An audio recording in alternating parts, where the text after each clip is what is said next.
I have a low spice tolerance. I know. Me? Shocking. But really, I can't even walk down the spice aisle at my supermarket.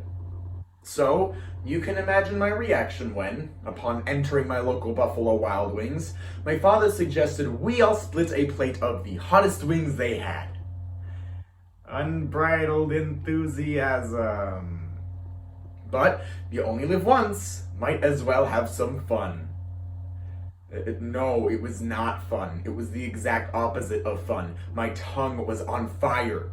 For 30 minutes, I sat there, powerless, wanting nothing more than sweet release.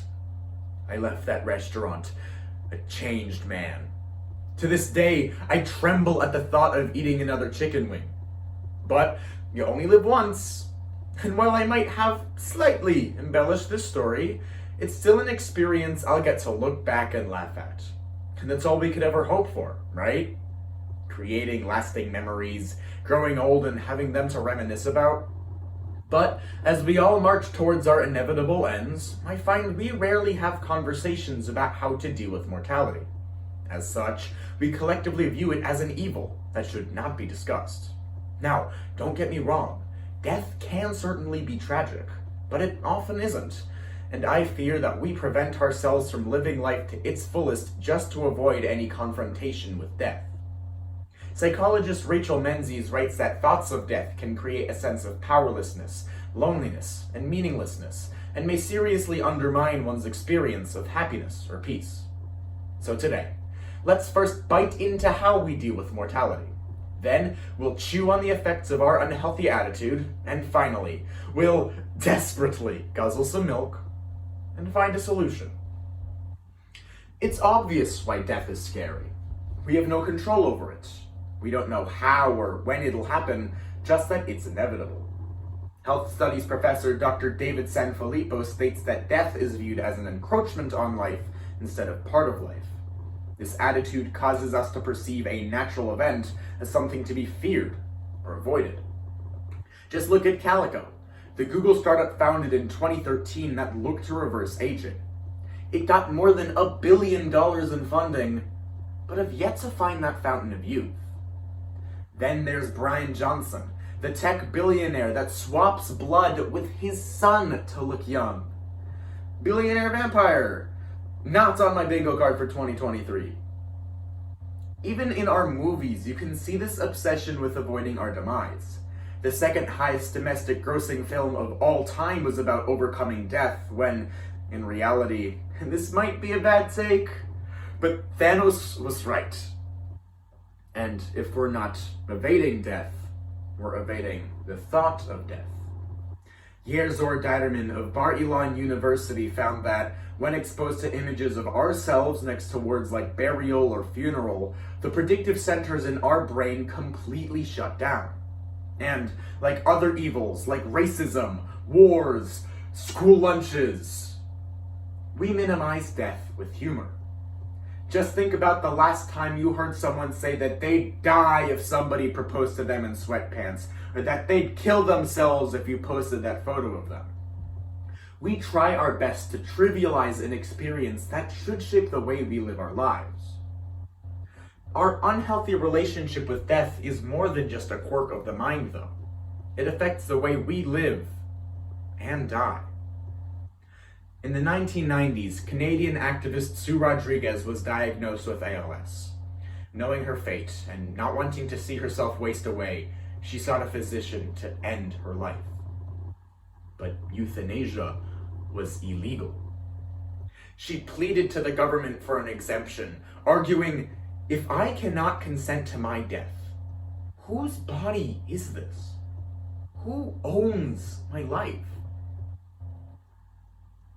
She lost the case 5-4.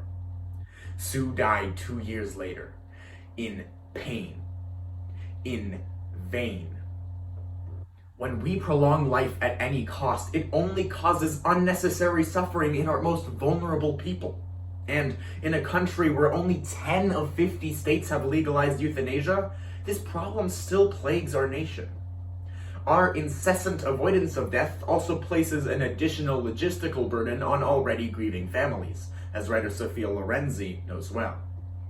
When her father died in 2018, she was suddenly plunged into a world of incomprehensible jargon. In the 5 days between his death and funeral, she had to decipher the difference between a coffin and a casket, an heir or a beneficiary, whether to inter or intern her father's ashes. But that marked just the beginning of the 2 years it took her to get her father's affairs in order. All while still in shock. All while still grieving. And she isn't alone. Less than half of Americans over the age of 55 even have a will. Fewer than a third have an advance directive for end-of-life care. And only 7% have pre-planned their funeral. The truth is, not planning for death only begets more pain and stress for your loved ones. And ignoring death only prevents us from doing so. But when confronted by death, everything changes. In 2019, my mother got seriously sick, and death suddenly became so real.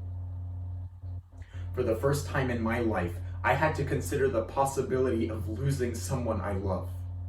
I wished for more time. I wished I could have said I love you more often. I wished I could have been a better son. And it hurt. It hurt to realize that I had taken the time I had with her for granted. It hurt to know that one day I would have to live my life without her. Fortunately, after some time, she recovered, but the wishes persisted. I still make the most of every second I have with her. I still tell her I love you every chance I get because I don't want to wish like that ever again. Confronting death in such a personal manner made me realize we truly take our lives for granted, and I'm not the only one. Brownie Ware, a palliative care nurse, spent years caring for people on their deathbeds. In moments of clarity, her patients expressed regrets. Regrets of not living life to the fullest. Regrets of living a life of stress instead of one of happiness. In the end, people tend to realize that they've been living wrong. And I think it's time we stop waiting till it's too late to appreciate the life we have. So let's start from square one. We all know death is unavoidable, but we don't have to avoid it. Psychotherapist Joe Nash states that coming to terms with death is essential to living life fully. We have to find a way to live with purpose, without the fears of mortality interfering. And the best way of doing that is getting close to death. Now, don't go kissing corpses, but think about your mortality. Have calm, reflective moments where you can expose yourself to it, remind yourself of it, and plan for it. Write your will, arrange your funeral, and get your affairs in order so that your family won't be burdened by logistics while grieving. But most importantly, replace your apprehension with appreciation. Appreciate your finite being. Appreciate the fragility of life, that aging is a privilege. But most of all, appreciate the legacy you leave behind. Because while our bodies may be mortal, our legacy is eternal. So leave the best one you can. And the best part is, we don't have to do anything extra for legacy. It consists of every action, every interaction, every transaction we make. You're doing it right now. We have the rest of our lives to make something that we and our children can be proud of. You only live once. Spend your life wisely. Ever since that fateful chicken dinner, I'm slowly becoming accustomed to more and more spice. Heck, just yesterday I actually salted my butter. I'm taking every opportunity I have to grow and learn and pass on my spice survival tactics to my children. But that's the beauty of life. Our stumbles will be forgotten, but we can use our experiences to make the world a better place. So let's do that. What are we waiting for? Death?